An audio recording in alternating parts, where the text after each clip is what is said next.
litandise okwetegekera empaka ez'amasaza ga Buganda ez'omwaka guno nga litegeka empaka eza Cargo Cup n'ekigendererwa eky'okufuna abazannyi. Empaka zino zikomekkerezeddwa nga ttiimu y'eggombolola eya Busukuma yeziwangudde oluvannyuma lw'okukuba kawempe golo 3-2. Omulundi ogusoose Kyaddondo okubeera nti nno yafuna ttiimu kumpi ng'egijje mu magombolola ate era nebeera nga abazannyi abo balina kye baakola era ne bebeera ng'etiisatiisizza nnyo ttiimu endala ezaali zimanyi Kyaddondo Nambalujega naye kuno Kyaddondo yalaga omuzannyo omulungi ennyo era singa tikaali kavuyo akajjawo oluvannyuma Kyaddondo baali tumanyi nti n'ekikopo ekitwala.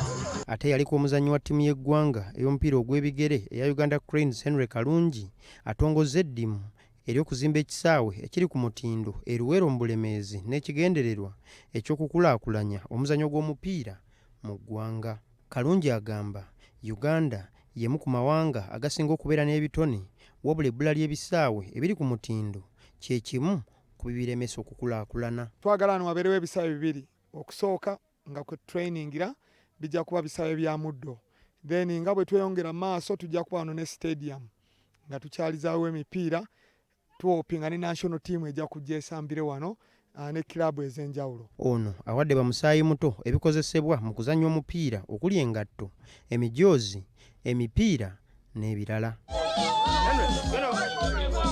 Ate abazannyi ba table tennis 8 be bayiseemu okukiikirira Uganda mu mpaka eza All Africa Games ezigenda okuzannyibwa omwaka guno olw'okukola obulungi mu mpaka ez'okusunsulamu ezibadde zitegekeddwa ku kisaawe ekya Lugogo Indoor Stadium.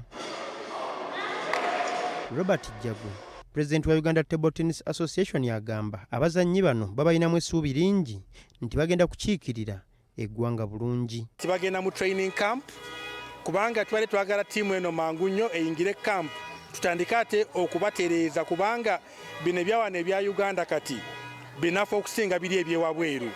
N'olwekyo tugenda kufuna omukisa okubatereeza obulungi kati mu training camp. Empaka za All Africa Games zigenda kutegekebwa mu kibuga Accra ekya Ghana mu mwezi ogwokusatu omwaka guno.